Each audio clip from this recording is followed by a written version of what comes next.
Bienvenidos a todos. Continuamos con nuestro estudio en el Evangelio de Marcos, aunque por el momento nos hemos apartado un poquito porque nos surgió aquí un concepto muy importante, el concepto del reino de Dios. Cuando vimos que nuestro Señor Jesucristo comenzó su ministerio, nos dice Marcos 1:14 que vino a Galilea predicando el Evangelio del reino de Dios, diciendo: el tiempo se ha cumplido, el reino de Dios se ha acercado.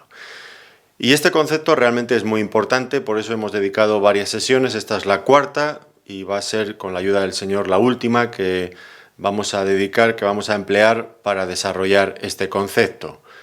Como recordarán, en nuestra última sesión estuvimos viendo que el Señor Jesucristo en su primera venida a este mundo hizo algo realmente extraordinario, algo increíble.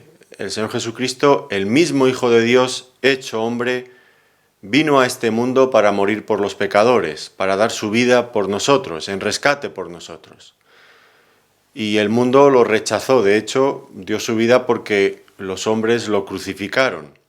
Todo estaba dentro del plan de Dios, y en la providencia de Dios Él usó precisamente eso para nuestra salvación.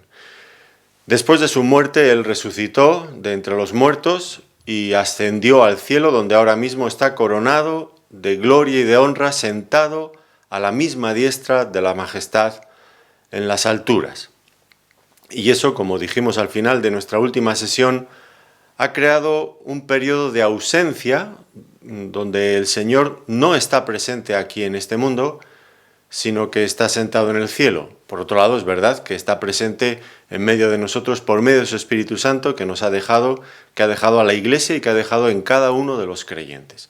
Ahora bien, este tiempo de ausencia, que terminará cuando Él regrese en su segunda venida, que es nuestro tema en esta sesión, pues va a ser un tiempo que la Biblia dice que estará caracterizado por conflictos, por guerras, persecuciones, herejías y apostasías. Y al fin y al cabo, el ser humano no se puede quejar mucho de esto, porque es lo que ellos han elegido.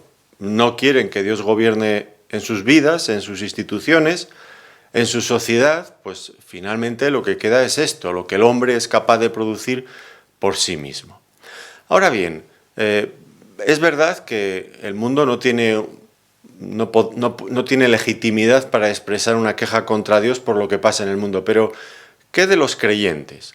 Los creyentes realmente, en la mayoría de las ocasiones, son los que más perjudicados salen de toda esta situación. En infinidad de lugares, la Iglesia, los creyentes son perseguidos y son tratados de forma muy injusta.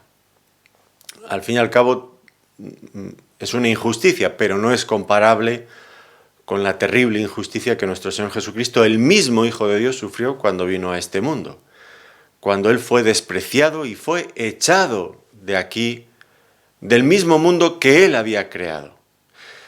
Y la Iglesia sufre una injusticia. El Señor Jesucristo sufrió una infinitamente mayor. Y sin embargo, todavía hay silencio. Dios no ha intervenido todavía para solucionar este asunto.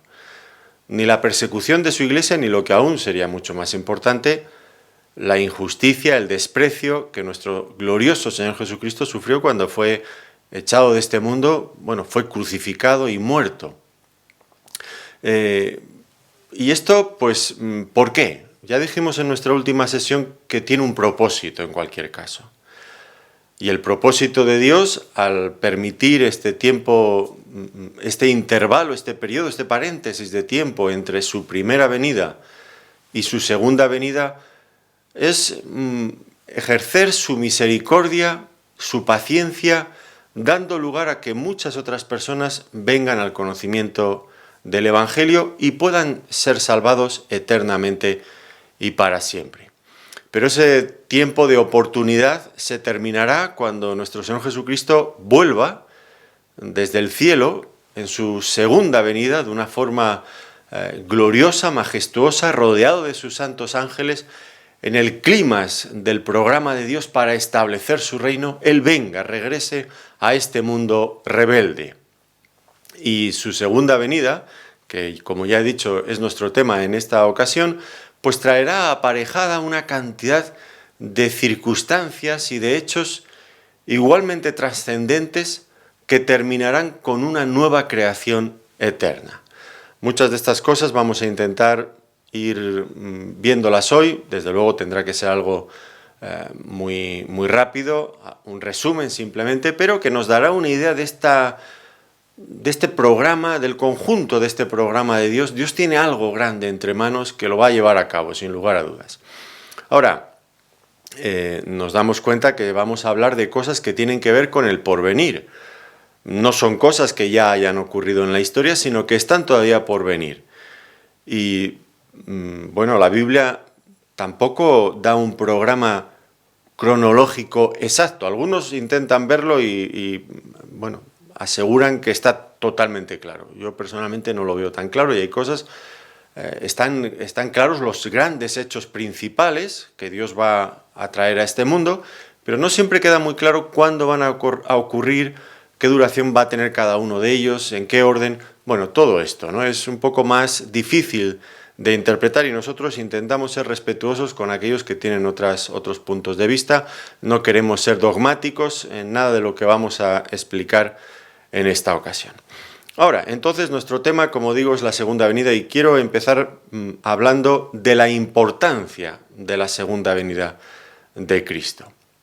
Y esto es realmente fundamental, es esencial para el cumplimiento y consumación de toda la obra redentora de nuestro Señor Jesucristo.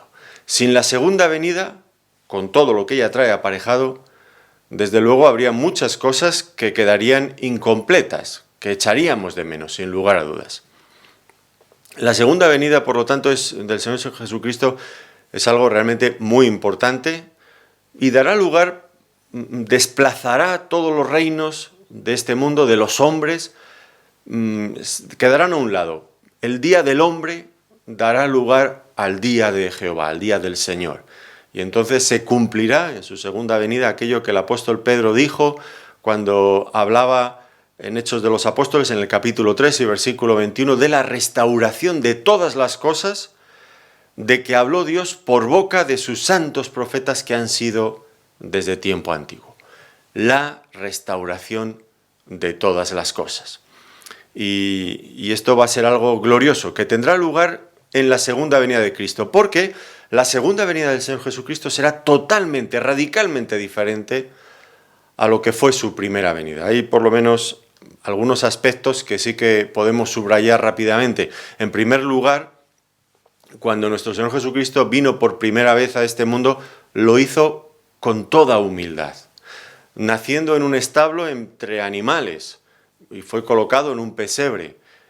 Fue desconocido por 30 años, vivió en Nazaret, bueno, fue inmigrante antes en Egipto, pero luego finalmente se radicó en Nazaret, allí fue carpintero, pero desconocido para el mundo. Y finalmente fue despreciado y crucificado. Pero su segunda venida será totalmente distinta. En ese momento los cielos serán abiertos y vendrá irrumpiendo en nuestro mundo de una forma dramática. Todo ojo le verá cuando descienda del cielo con gran gloria y poder, rodeado de todos sus santos ángeles. No será una venida en humildad, casi desapercibido. Todo lo contrario, todo ojo lo verá. Su primera venida tuvo como finalidad dar su vida para la salvación de las personas, de la humanidad, pero en su segunda venida vendrá a establecer su reino, a consumar su reino y a traer una nueva creación y un nuevo orden. No vendrá en relación con el pecado para salvar a los pecadores, sino que vendrá a juzgar y a establecer su reino. Por otro lado, también, después de que el Señor vino la primera vez, su reino quedó oculto. ¿Se acuerdan ustedes que hablamos de la parábola del sembrador, de la semilla que cae en tierra y que va creciendo sin que se sepa cómo que está ahí abajo? Es el reino de Dios en misterio, oculto.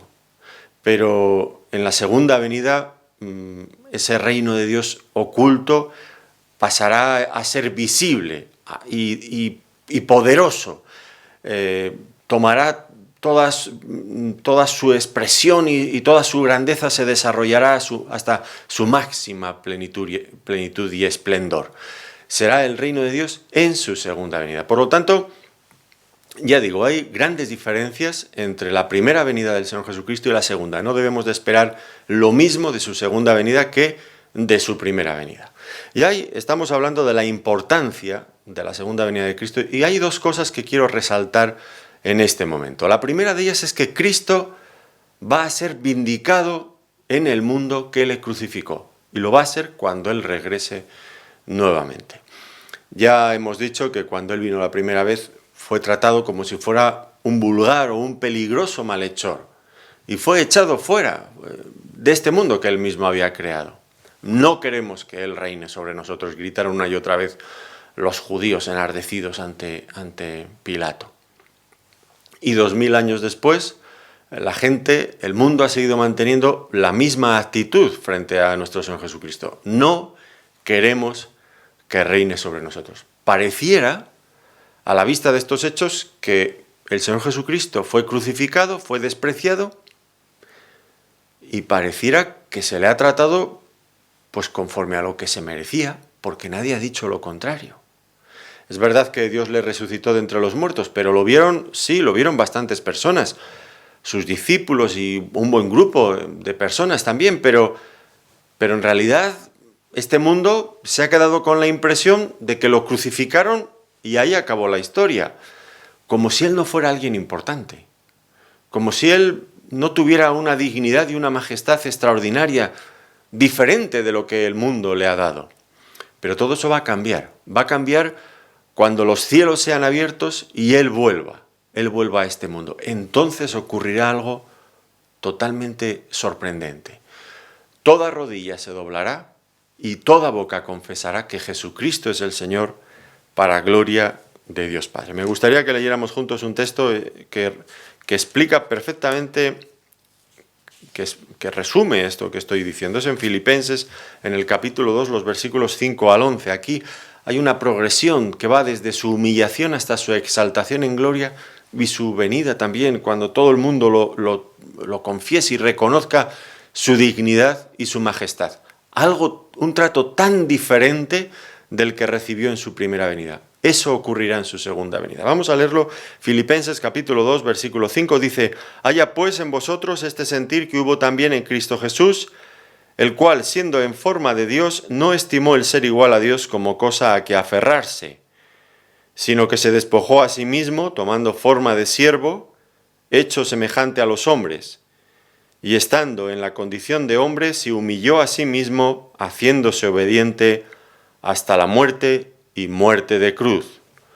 Por lo cual Dios también lo exaltó hasta lo sumo, y le dio un nombre que es sobre todo nombre, para que en el nombre de Jesús se doble toda rodilla de los que están en los cielos y en la tierra y debajo de la tierra, y toda lengua confiese que Jesucristo es el Señor, para gloria de Dios Padre».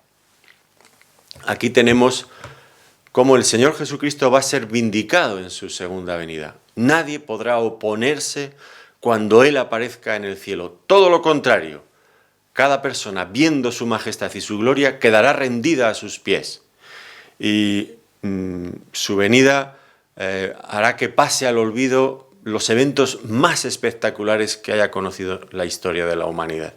Ni las más grandes coronaciones de los emperadores, ni las entradas triunfales de los césares en Roma con todas sus legiones cuando volvían victoriosos de sus campañas militares. Nada podrá compararse con la entrada de nuestro Señor Jesucristo en este mundo cuando Él vuelva por segunda vez. Entonces, todos aquellos que lo despreciaron, que lo crucificaron, que lo tuvieron como si fuera nadie, reconocerán su grandeza y su gloria. No tendrán otro remedio que hacerlo. En segundo lugar, será una vindicación del carácter de Dios, especialmente de su justicia y de su santidad. Una vindicación del carácter de Dios. Es un hecho que el mundo rechaza constantemente a Dios, pero sin embargo, curiosamente, cada vez que ocurre una tragedia en este mundo, automáticamente miran a Dios bueno, no le miran, le echan la culpa sin mirarle siquiera.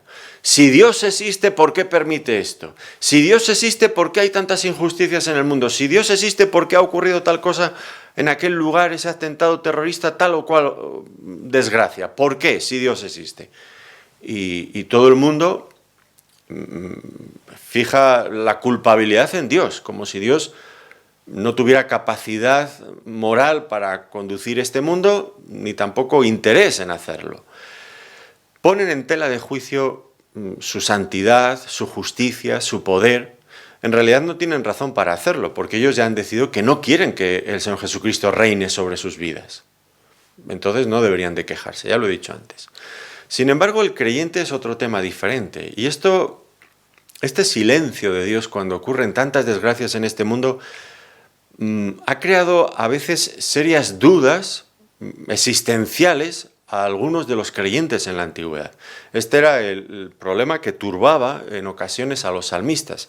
En el Salmo 94, si me quieren acompañar hasta allí, en el Salmo 94, los versículos 3 al 7, ahí el salmista está explicando el problema que tiene, porque no entiende estas cosas, esto de lo que estamos hablando.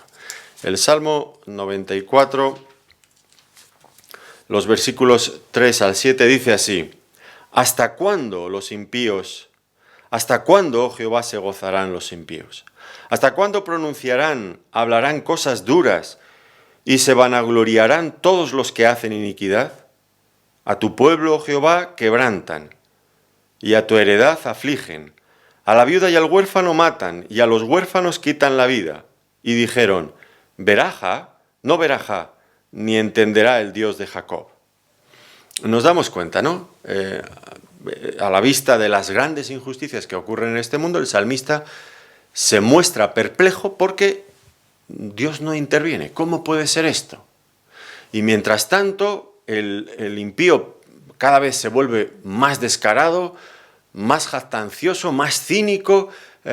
Él actúa como si nadie le estuviera observando, como si Dios nunca le fuera a pedir cuentas. Y el salmista dice: ¿hasta cuándo, Dios? ¿Hasta cuándo? Entendemos la preocupación del salmista, preocupado como estaba por la vindicación del nombre de Dios, del carácter de Dios, de los atributos de Dios, porque parecía que cuando la injusticia prospera, cuando los impíos andan a sus anchas en este mundo, todo eso parece poner en tela de juicio el carácter moral de Dios y también su capacidad para ponerles freno. ¿Hasta cuándo? Y entonces el salmista cambia de tono en los siguientes salmos. Es interesante, les animo a que lean tranquilamente en sus casas el Salmo 95 al 99, porque el cambio es radical. El salmista aquí rebosa de alegría y de gozo, y uno se pregunta: ¿qué ha pasado? ¿Qué ha pasado? ¿Cuál es la razón para este cambio que hace que el salmista esté alegre, esté animado? ¿Qué es lo que ha ocurrido? Bueno, lo que ha ocurrido es que el tema de estos salmos que continúan, es que finalmente Dios viene a este mundo a reinar y a juzgar y a establecer justicia en este mundo. Este es el contenido de estos salmos. Si quieren, por ejemplo, un botón de muestra, el Salmo 96 nos lo explica perfectamente. Salmo 96, allí mismo lo tenemos, versículos 10 hasta el 13. Fijémonos este tono alegre que utiliza aquí el salmista. Decid entre las naciones: Jehová reina. También afirmó el mundo: no será conmovido. Juzgará a los pueblos en justicia. Alégrense los cielos y gócese la tierra. Brame el mar y su plenitud. Regocíjese el campo y todo lo que en él está. Entonces todos los árboles del bosque rebosarán de contento delante de Jehová que vino, porque vino a juzgar la tierra. Juzgará al mundo con justicia y a los pueblos con su verdad. Esto ocurrirá en la segunda venida de nuestro Señor Jesucristo. Su nombre será vindicado. Entonces nadie tendrá ninguna duda sobre la justicia, el poder y la santidad de Dios.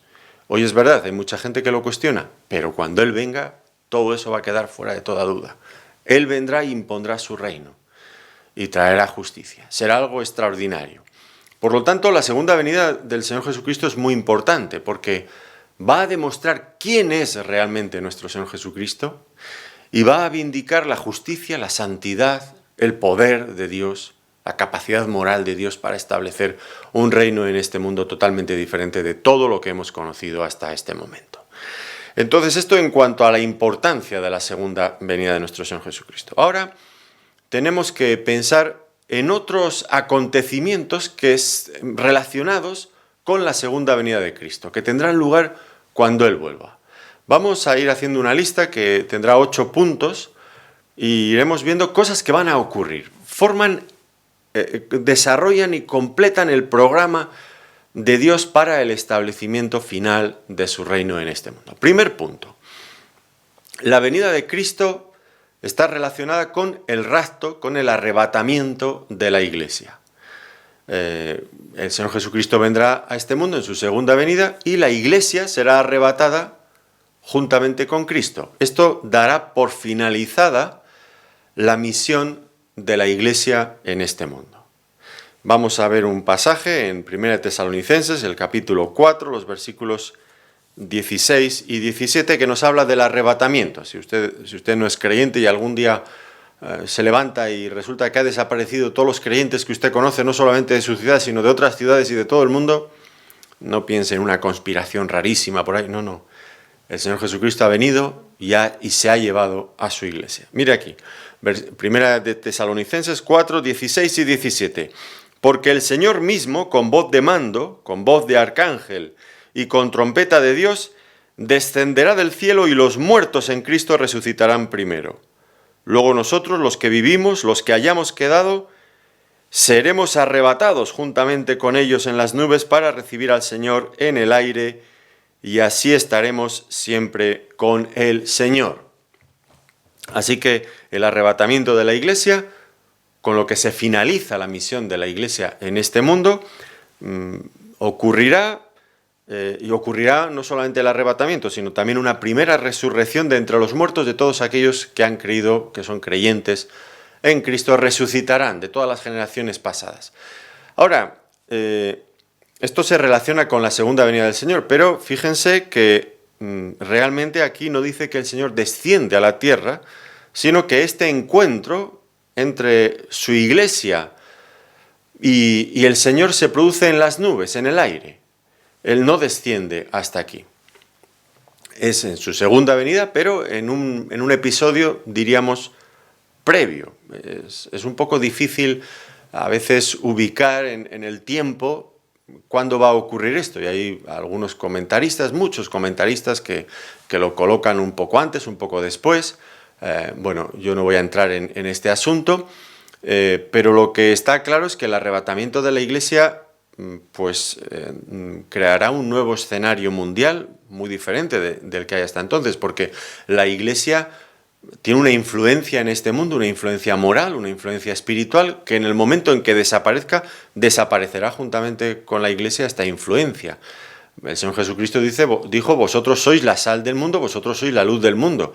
Cuando la Iglesia no esté ya en este mundo, pues el panorama va a cambiar por completo, lo que dará lugar a la manifestación ya libre del anticristo y de esta civilización impía, anticristiana, que él va a instaurar en este mundo. Y entonces, pues cuando la Iglesia no esté, evidentemente él va a tener todas las facilidades para poder llevar a cabo su siniestro plan y traer su civilización y su cultura, que ya se está gestando en este mundo, por cierto. Bueno, entonces la primera cosa será el arrebatamiento, el rapto de la Iglesia. La segunda cosa será el tribunal de Cristo. En algún momento de la eternidad, una vez que la Iglesia esté ya con el Señor, pues cada creyente será juzgado en conformidad con lo que haya hecho mientras estaba en el mundo. Hay que aclarar que esto no será un juicio para condenación y para salvación. El creyente es creyente y se salva, pero tiene que dar cuentas al Señor de cómo ha desarrollado sus dones, los dones que el Señor le ha dado, cómo ha empleado su vida, su tiempo, sus fuerzas, cómo ha amado al Señor. Bueno, todo esto, ¿no?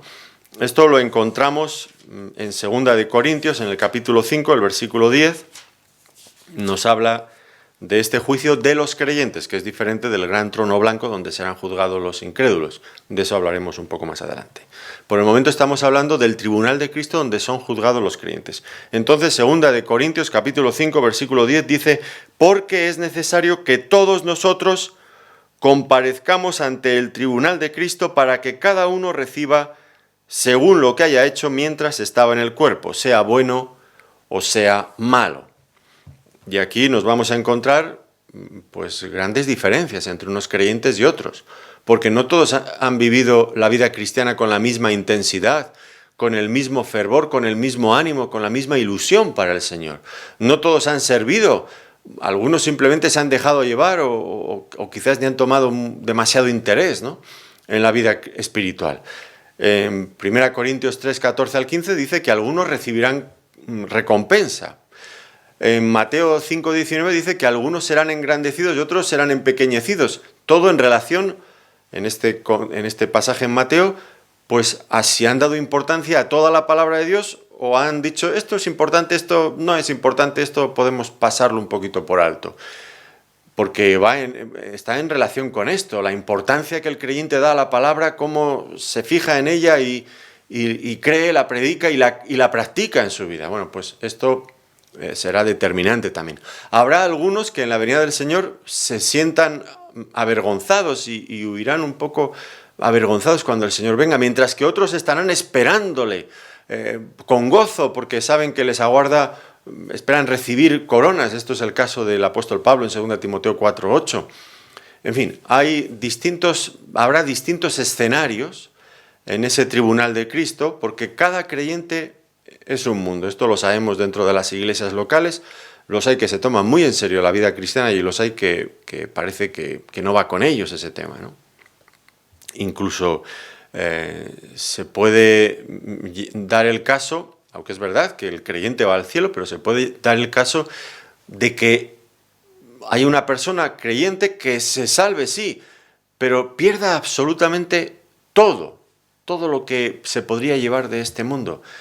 No ha formado en él un carácter cristiano, un carácter maduro, nada, está como el día que se convirtió.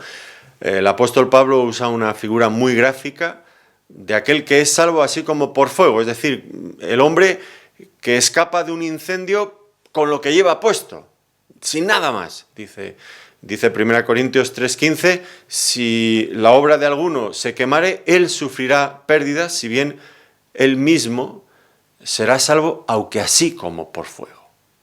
Él sufrirá pérdida de recompensas, porque no ha trabajado, no ha servido al Señor. Es importante, desde luego que sí. Lo que hacemos en esta vida nos acompañará en la eternidad, claro que sí. No nos vamos a llevar nuestro coche, ni nos vamos a llevar nuestra casa, ni nos vamos a llevar las joyas que hayamos. No, esas cosas todas van a quedar aquí, no van a venir con nosotros al cielo. ¿Qué es lo que nos vamos a llevar? Pues nos llevaremos aquello que se ha formado en nosotros del carácter de Cristo, la madurez cristiana, el trabajo que hayamos hecho para el Señor, si hemos ganado almas, si hemos enseñado la palabra de Dios, si hemos multiplicado los dones que el Señor nos ha dado y los hemos hecho fructificar. Todo eso nos lo llevaremos y el Señor lo recompensará con total justicia. Él, como dice la Escritura en más de una ocasión, Él no es deudor de nadie. El tercer punto será lo que todo el mundo espera, el establecimiento del reino de Dios en esta tierra. Esto guarda relación con el milenio que encontramos en Apocalipsis en el capítulo 20. Bueno, sabemos que en el último tiempo, antes de la segunda venida de nuestro Señor Jesucristo, se levantará el anticristo. Ya he mencionado algo de esto. Se levantará como el salvador de los hombres en una gran crisis que este mundo va a atravesar. Y será un gobernante mundial, un gobernante ateo, blasfemo y perseguidor de todos aquellos que se identifiquen con Cristo. Y llevará a este mundo a un terrible clímax de maldad y de rebelión contra Dios nunca conocido antes. Yo creo que esto lo tendrá más fácil si pensamos que en ese momento la Iglesia ya ha sido arrebatada al cielo. Su maldad será tan grande, la maldad del anticristo, que finalmente él mismo se hará adorar como Dios. Su gobierno durará 7 años, nos dice la Escritura, y en un principio, pues en la primera mitad de ese periodo, pues él hará un pacto con Israel, pero lo romperá a la mitad de ese tiempo y iniciará una gran persecución contra el pueblo de Israel, que es conocido en la Biblia como la Gran Tribulación, dice el profeta Daniel, capítulo 9, versículo 27. Una gran tribulación que el Señor Jesucristo describió como una tribulación cual no la ha habido desde el principio del mundo hasta ahora, ni la habrá, dijo en Mateo capítulo 24 y el versículo 21. Y al final de ese tiempo de gran tribulación, las naciones serán congregadas alrededor de Jerusalén en un último esfuerzo por destruirla, pero tendrán que verse con el Señor Jesucristo, que regresará, y tendrá lugar entonces la batalla del Armagedón. Esto lo pueden encontrar en Apocalipsis capítulo 16, versículos 13 al 16. ¿Y qué va a ocurrir en esa batalla? Pues que van a ser derrotados y aniquilados por la gloria del Cordero. Esto un poquito más adelante en Apocalipsis 19, versículos 11 al 21, ahí se ve al Señor Jesucristo viniendo triunfante para vencer. Y después de esta gran tribulación, y después de la venida del Señor y su victoria sobre el anticristo, pues habrá un periodo de 1000 años, esto está en Apocalipsis capítulo 20, versículos del 1 al 6, donde el Señor Jesucristo reinará en este mundo y traerá un reino de justicia y de paz, un reino totalmente diferente a todo cuanto se ha conocido hasta el día de hoy. Y entonces todo el mundo verá que Él es capaz, desde luego que sí, de establecer un reino justo en este mundo. Eso que ha sido tan largamente esperado por todos los hombres, por los creyentes, y especialmente esperado por el pueblo de Israel, porque eso estaba no solamente anunciado en Apocalipsis 20, cuando habla del milenio, estaba anunciado a lo largo de todo el Antiguo Testamento, un reino visible del Mesías, de un descendiente del linaje del rey David, que se sentaría en su trono en este mundo, en esta tierra, a reinar visiblemente, trayendo grandes bendiciones a este mundo. Y eso no se ha cumplido hasta este momento. Hay algunos que lo espiritualizan todo y nos hacen creer que eso ha tenido lugar en la Iglesia, pero yo no creo que sea legítimo espiritualizar estas promesas del Antiguo Testamento, porque están allí. Y aquí Apocalipsis nos dice que va a haber este reino de 1000 años y el Señor se va a sentar en el trono. Será, como dice, ya he mencionado antes en Hechos 3, 20 al 21, la restauración de todas las cosas de la que hablaron los profetas desde la antigüedad, una restauración que tiene como eje central a la nación de Israel, pero mucho más a nuestro Señor Jesucristo allí mismo, en Israel, en Jerusalén, gobernando sobre este mundo. Será un reino todavía en un estado intermedio, me atrevería a decir, no en su estado definitivo, cuando el Señor establezca definitivamente ya su reino en este mundo. Luego voy a hablar un poco más de esto. Será una etapa preparatoria. Por el momento veríamos que el diablo ha sido atado durante 1000 años, el falso profeta y la bestia han sido ya arrojados al lago de fuego y azufre, nos ha dicho el capítulo 19 de Apocalipsis, y el gobierno del Señor será un gobierno justo, un gobierno que prenderá con fuerza en el corazón de las personas. Y esto traerá pues, un periodo de paz y de justicia desconocidos antes en este mundo. Dios sigue adelante con sus planes y ya ha ocurrido algo increíble en este mundo, y es que la nación judía, que fue expulsada en el año 70 de su territorio, o que ya hacía muchos años más, siglos antes ya, habían perdido su autonomía como nación y habían pasado habían estado bajo el dominio de varios imperios. En ese momento, en el año 70, era bajo el Imperio Romano, pero antes por otro montón de imperios, desde los asirios, babilonios, medopersas, griegos, romanos, en fin, hasta, ya digo, los romanos, ¿no? Que en este momento. En el año 70 fueron expulsados, una gran diáspora, y repartidos por todo el mundo. Habían perdido su identidad nacional, pero en mayo del año 1948 volvieron a constituirse nuevamente como un estado político y se les entregó una parte de la tierra prometida como su territorio. Y están allí hasta el día de hoy. Esto es algo increíble. Después de miles de años, de 2000 años, fuera de su tierra. perseguidos, el holocausto nazi, este intento tan feroz de terminar con ellos. En realidad el antisemitismo es desconocido en relación con cualquier otra nación. El antisemitismo es contra la nación judía, no existe contra ninguna otra nación. ¿Por qué? Porque el diablo sabe muy bien que el pueblo de Israel está en el centro de las promesas futuras de Dios. Y desde ya un tiempo atrás el diablo siempre ha intentado destruirlo, pero Dios tiene su plan y lo preserva. Preserva a esta nación y le está cuidando. Es verdad que al día de hoy todavía no creen en Cristo y rechazan al Señor Jesucristo como su Mesías, pero llegará un momento, coincidiendo precisamente con la venida de nuestro Señor Jesucristo, su segunda venida, cuando ellos estén en medio, en el clímax de la gran tribulación, aparezca el Señor Jesucristo y los libre, ellos creerán en Él. Esto lo dice Romanos capítulo 11, los versículos 25 al 27, y también el profeta Zacarías en el capítulo 12, versículos 10 al 14, nos habla de cómo en un momento ellos mirarán al que traspasaron y llorarán por Él, con lágrimas de auténtico, de genuino arrepentimiento. Entonces, Israel será el centro también de este milenio, de este tiempo donde el Señor Jesucristo reinará en este mundo y servirá como última prueba para la raza humana que habrá vivido en óptimas condiciones durante esos 1000 años, en un tiempo de prosperidad, con un gobierno justo, pero será un tiempo de su última oportunidad de conocer lo que Dios puede hacer, porque inmediatamente después Satanás será desatado y vendrá nuevamente a este mundo a probar a este mundo. Eso está al final del capítulo 20, en el capítulo 20, en los versículos del 7 y 8, será desatado y volverá a probar a la humanidad.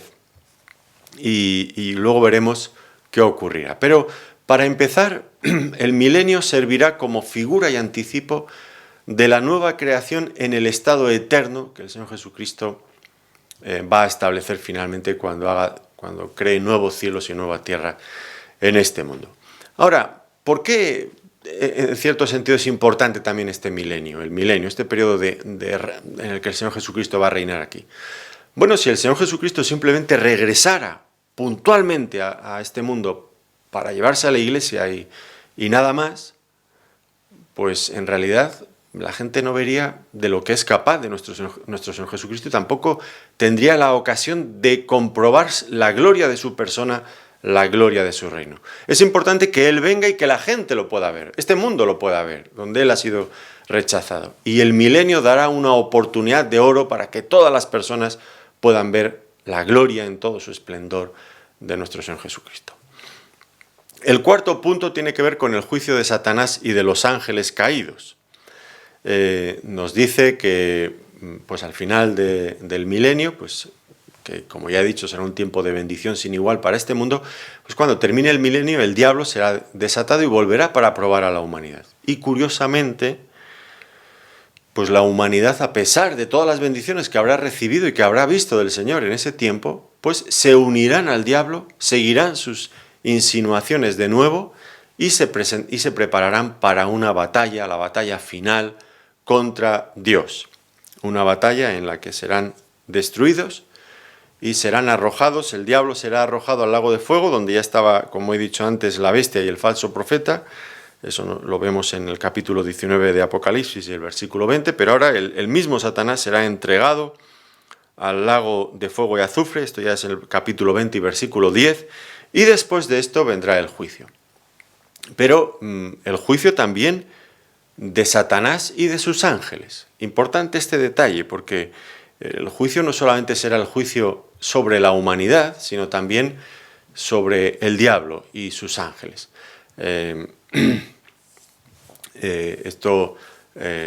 Vemos que será arrojado al lago de fuego, como he dicho, y allí el Señor acabará con él, con el diablo y los ángeles.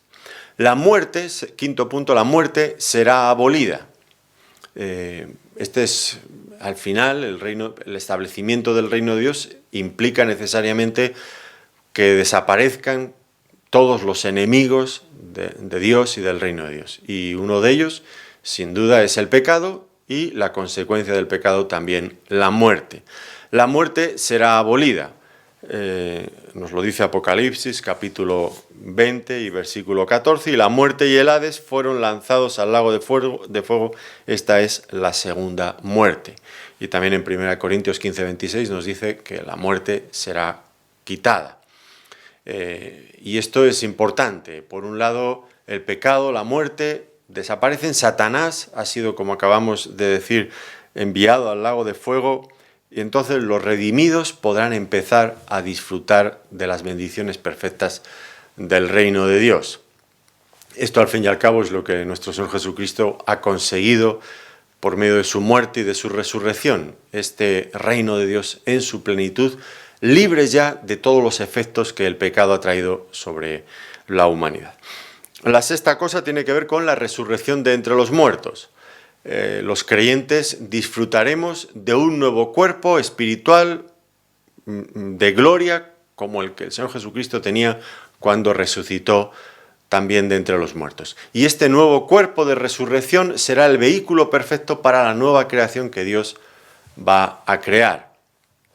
¿Por qué estamos seguros de que resucitaremos? Bueno, porque esto viene garantizado por la misma resurrección de nuestro Señor Jesucristo.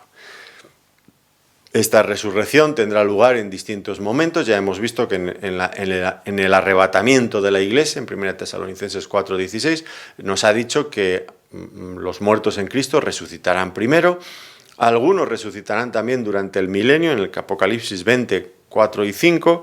Y finalmente habrá una resurrección general, ya no de los creyentes, sino de todos los que no han sido creyentes. Y esto es importante subrayarlos. Los no creyentes también resucitarán. El Señor Jesucristo dijo, unos resucitarán para vida eterna y otros para condenación eterna, dijo el Señor Jesucristo en Juan. Por lo tanto, la resurrección. La resurrección para los creyentes, un nuevo cuerpo, otra vez la personalidad completa. Cuerpo, espíritu y alma. Disfrutando plenamente, ya libres de todos los efectos que el pecado ha traído. El peor de todos ellos, sin duda, la muerte. El séptimo punto, Dios se sentará a juzgar a los impíos. Y esto ya es el gran trono blanco que encontramos en Apocalipsis 20, los versículos 11 al 15. Podemos leerlo. Y vi un gran trono blanco y al que estaba sentado en él, de delante del cual huyeron la tierra y el cielo, y ningún lugar se encontró para ellos. Y vi a los muertos grandes y pequeños de pie ante Dios, y los libros fueron abiertos, y otro libro fue abierto, el cual es el libro de la vida, y fueron juzgados los muertos por las cosas que estaban escritas en los libros según sus obras. Y el mar entregó los muertos que había en él, y la muerte y el Hades entregaron los muertos que había en ellos, y fueron juzgados cada uno según sus obras. Y la muerte y el Hades fueron lanzados al lago de fuego. Esta es la muerte segunda. Y el que no se halló inscrito en el libro de la vida fue lanzado al lago de fuego. Por lo tanto, aquí tenemos un juicio para todos los hombres que no son creyentes. Aquí se refiere a ellos como los que no estaban inscritos en el libro de la vida. Todos aquellos que no han querido creer en Cristo van a ser juzgados. Y, curiosamente, y muy importante, van a ser juzgados por el mismo Señor Jesucristo. Él va a ser quien les va a juzgar. Él es el rey y el juez. Él lo dijo, no le quisieron creer, pero lo dijo. En Juan capítulo 5, versículos 22 y 23, porque el Padre a nadie juzga, sino que todo el juicio dio al Hijo, para que todos honren al Hijo como honran al Padre. El que no honra al Padre el que no honra al Hijo no honra al Padre que le envió. El que va a juzgar a los hombres va a ser el Señor Jesucristo, aquel que despreciaron, aquel que insultaron, aquel que crucificaron, aquel de quien dijeron no queremos que este reine sobre nosotros, fuera con él, quítalo. Será él quien juzgará a este mundo. Aquel a quien abofetearon y escupieron en su santo rostro, aquel de quien se burlaron, él será el juez de todos los hombres. Y entonces ocurrirá aquello que el Salmo 110, del que hablábamos en nuestra sesión anterior, había anunciado. Jehová dijo a mi Señor, siéntate a mi diestra hasta que ponga a tus enemigos por estrado de tus pies. Entonces sus enemigos serán juzgados y puestos por estrado de sus pies. Él, nuestro Señor, sigue siendo rechazado, es verdad, por la inmensa mayoría de este mundo y su evangelio sigue siendo despreciado. Sus derechos son ignorados y sus mandamientos son pisoteados. Y la gente le ha echado de sus vidas, de sus sociedades, de este mundo y no lo quieren respetar. Pero un día aparecerá de nuevo. Y ese del que dijeron no queremos que reine sobre nosotros será quien estará sentado en el trono para juzgarles, para reinar finalmente. Todo pecado será juzgado y Dios se sentará a gobernar finalmente y la justicia triunfará en este mundo. Y es necesario que haya este juicio. Es necesario que haya este juicio. ¿Por qué? Porque hay muchas personas que se han ido de este mundo sin que se haya hecho justicia con ellos, en muchos sentidos, algunas veces bien y otras veces mal. Algunas personas que han sido tratadas injustamente y han quedado así como buenos hombres, incluso muchos creyentes han sido maltratados y eso ha quedado así. Dios juzgará eso. Pero también hay personas que se han ido de este mundo después de haber cometido auténticas barbaridades y se han muerto en su cama plácidamente, bueno, la muerte nunca es plácida, ¿no? Pero rodeado de sus familias, de sus amigos, en sus riquezas, en su gloria, y nadie les ha dicho nada. O cuando iba a llegar el momento de ser juzgados, pues se han suicidado, yo qué sé, como estos líderes del régimen nazi, que los pillaban y se tomaban la pastillita, la pildorita que llevaban escondida y se suicidaban, nadie les podía juzgar. ¿Cuántas injusticias han quedado sin ser juzgadas en este mundo? Y alguien podría poner en tela de juicio la justicia de Dios, pero nada de todo eso va a quedar finalmente en entredicho, porque Dios va a juzgar finalmente cada cosa que los hombres hayamos hecho, sea bueno o sea malo. Los creyentes y también los inconversos, nadie podrá achacar a Dios ningún tipo de duda o de injusticia. Todo esto quedará finalmente resuelto. Es más, no solamente hemos visto del tribunal de Cristo donde compareceremos los creyentes, el gran trono blanco donde estarán los incrédulos, sino que hasta los mismos ángeles serán juzgados. Dice en 2 de Pedro capítulo 2 y versículo 4 y en Judas versículo 6. Y curiosamente los mismos creyentes tomaremos parte en el juicio de los ángeles caídos, ¿se entiende? En 1 Corintios 6:3 lo dice. Así que Dios va a juzgar, Dios va a poner orden. Es verdad que en nuestras sesiones anteriores hemos dicho que Dios va a establecer su reino en este mundo, pero que su propósito inicial era no hacerlo por la fuerza, sino por amor. Pero ¿qué ocurre si las personas rechazan la oferta del amor? Una oferta de amor tan grande como la que Dios ha mostrado cuando envió a su Hijo a morir en una cruz. ¿Qué va a pasar entonces? ¿Qué va a hacer Dios? ¿Dios va a desistir y va a decir esto es imposible con estos hombres que hagan lo que quieran? No va a hacer eso.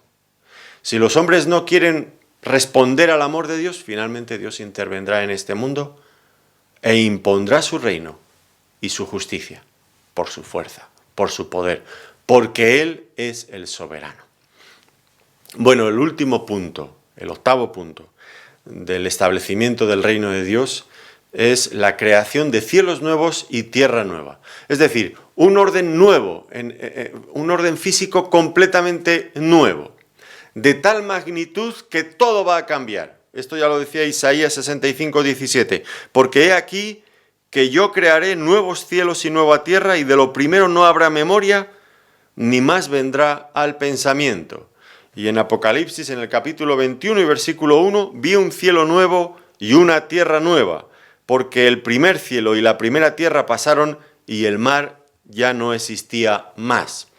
Cielos nuevos y tierra nueva, como dice 2 de Pedro 3:13, en los cuales mora la justicia. Esto es lo más importante. Recuerdan ustedes que cuando empezamos a hablar del reino de Dios dijimos que el pecado, cuando se introdujo en este mundo, alteró todo el orden. No solamente afectó al hombre, al ser humano, que moría y que se veía envuelto en infinidad de problemas, sino que también influyó y afectó a la propia creación. Maldita será la tierra, le dijo Dios a Adán. Con el sudor de tu frente comerás, pero la tierra producirá también cardos y espinos. Ese elemento de frustración siempre presente en el trabajo del ser humano en este mundo. Pues ahora, dice Dios, habrá nuevos cielos y nueva tierra en los cuales mora la justicia, libre ya de todas las consecuencias del pecado en este mundo. Cielos nuevos y tierra nueva en los que mora la justicia. Será un sitio estupendo para vivir. Ya hemos dicho que los creyentes habremos resucitado, tendremos también cuerpos nuevos, en un escenario totalmente nuevo, cielos nuevos y tierra nueva, que Dios colocará bajo el gobierno de los creyentes, porque como dice Romanos capítulo 8 y versículos 20 y 21, un pasaje que a mí me gusta mucho, y seguramente ya me lo han escuchado más veces, Romanos capítulo 8, versículos 20 y 21, dice allí: porque también la creación misma será libertada de la esclavitud de corrupción a la libertad gloriosa de los hijos de Dios. Porque sabemos que toda la creación gime a una y a una está con dolores de parto hasta ahora. Pero será libertada a la libertad gloriosa de los hijos de Dios. Ese será el broche de oro final con el que se cumplirá el versículo que ya he mencionado 2 veces en esta sesión y que ahora menciono por tercera vez. Hechos 3, 20 y 21. La restauración de todas las cosas. Dios restaurará todas las cosas y eso tendrá lugar en la segunda venida de nuestro Señor Jesucristo en gloria. Ahora, esta restauración de todas las cosas de la que acabo de leer, es importante detenernos un momento siquiera para pensar en este concepto, restauración, la restauración. El concepto de restauración puede referirse a 2 cosas distintas. Por un lado, restaurar algo que ha sido dañado, sería algo así como arreglar algo que ha sido dañado, restaurar una obra de arte, algo así, ¿no? Pero por otro lado también puede querer decir la restauración de algo a aquel que es su auténtico dueño. Le fueron restauradas sus posesiones, sus bienes, alguien se los había quitado. Bueno, en este sentido también podemos emplear el término restauración. Bueno, pues nuestro Señor Jesucristo, cuando Él regrese por segunda vez, en su segunda venida, Él va a restaurar este mundo en estos 2 sentidos. En primer lugar, lo va a restaurar en el sentido de hacer todas las cosas nuevas, libres de todo el defecto, de todos los defectos y los problemas que ha traído el pecado a este mundo. Pero va a haber una segunda restauración, aún más importante, la restauración de este mundo a su dueño legítimo, a su creador, a su soberano rey y señor, a nuestro Señor Jesucristo. El hombre ha demostrado su capacidad para destruir todo lo que se coloca en sus manos. De verdad que podríamos decir que el hombre ha demostrado ser la mayor de todas las armas de destrucción masiva que se pueda conocer en este mundo. El hombre destruye todo lo que se pone a su alcance. Hace cosas también buenas, desde luego que sí, pero miren cómo tenemos este planeta. El cambio climático y tantas cosas. Hoy estaba leyendo en el periódico cómo las autoridades sanitarias están alarmadas por cómo ha crecido el tema de las alergias en el mundo. Ahora, mucha gente que nunca había tenido alergia a nada, ahora tiene alergia a todo. Es terrible y cada vez las alergias duran mucho más. Algo está pasando en este mundo, lo querremos negar y miraremos para otro lado, pero algo está pasando en este mundo, algo muy grave y el hombre lo ha estropeado. Pero cuando Cristo venga restaurará todas las cosas. Por un lado restaurará este mundo a su estado puro, pero por otro lado le quitará el gobierno de este mundo al hombre para establecer su propio gobierno, porque el hombre ha demostrado ser incapaz de gobernar este mundo. Dios es el único que tiene la legítima autoridad para gobernar finalmente este mundo. Y Él lo va a hacer en su segunda venida. Por lo tanto, llegamos al punto final, a las conclusiones a estos estudios sobre el reino de Dios. Y lo primero que quiero subrayar es que Dios realmente tiene un programa. Ya lo creo que tiene un programa. ¿Se acuerdan que empezamos hace 4 sesiones? Esta es nuestra 4ª sesión. Empezamos viendo cómo se introdujo en el reino de Dios un elemento adverso, hostil, el reino de las tinieblas. Y hemos visto desde Génesis, hemos ido pasando por todas las etapas de la revelación bíblica hasta llegar al libro de Apocalipsis. Y Dios en cada momento ha tenido un programa para restaurar su reino, un programa realista, un programa que hace frente, que encara todos los problemas que podemos imaginar. Dios es el único realmente que tiene un programa realista para cambiar este mundo. Es el único. Busque usted cualquier religión, busque usted cualquier filosofía, busque usted en cualquier pensador de este mundo. Nadie tiene un programa realista como el de nuestro Dios. Un programa que ha sido verificado y que encuentra su fundamento en hechos históricos, porque Dios ha intervenido infinidad de veces en este mundo, demostrando que Él realmente está haciendo algo y tiene en mente algo que puede realmente llegar a hacer, y lo va a hacer. Así que les animaría a que busquen a este Dios si buscan esperanza de algún tipo, porque no la van a encontrar fuera de nuestro Dios, del Dios del cristianismo. Es el único que da esperanza. Pero por otro lado, tenemos que pensar como creyentes, como Iglesia del Señor, cuál es nuestro lugar, nuestra posición, nuestra meta, nuestro cometido en este mundo hasta que el Señor vuelva, nuestro Señor Jesucristo vuelva en su segunda venida. Y es verdad, tenemos una misión, no estamos aquí de turistas. Algunos creyentes pienso que sí que han interpretado que están de turistas esperando que llegue el momento de que sean llevados al cielo, pero no estamos aquí de turistas, estamos aquí de peregrinos, que es una cosa bien diferente.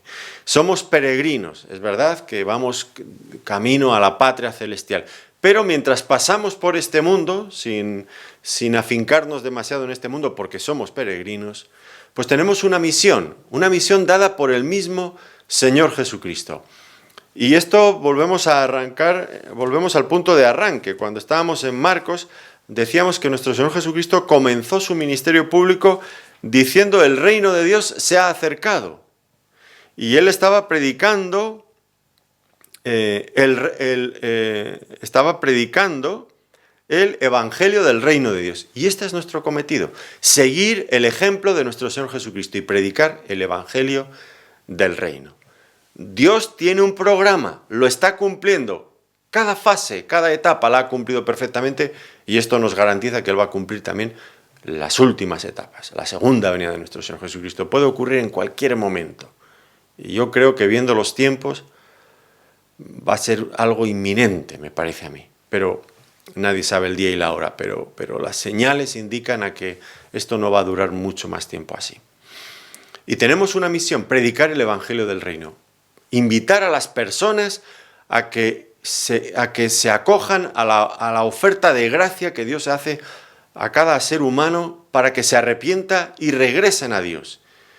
Y esta es la misión de la Iglesia. El Señor Jesucristo, al acabar en Mateo capítulo 28, los versículos 18 al 20, habló de esto: y Jesús se acercó y les habló diciendo: toda potestad me es dada en el cielo y en la tierra. Por tanto, id y haced discípulos a todas las naciones, bautizándolos en el nombre del Padre y del Hijo y del Espíritu Santo, enseñándoles que guarden todas las cosas que os he mandado, y he aquí yo estoy con vosotros todos los días hasta el fin del mundo.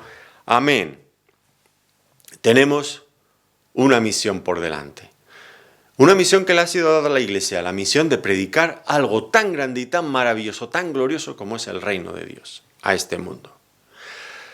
Esa es nuestra misión. Seguramente los ángeles lo podrían hacer mejor, pero Dios se la ha dado a la Iglesia, a los seres humanos, a los creyentes. Esta es nuestra misión.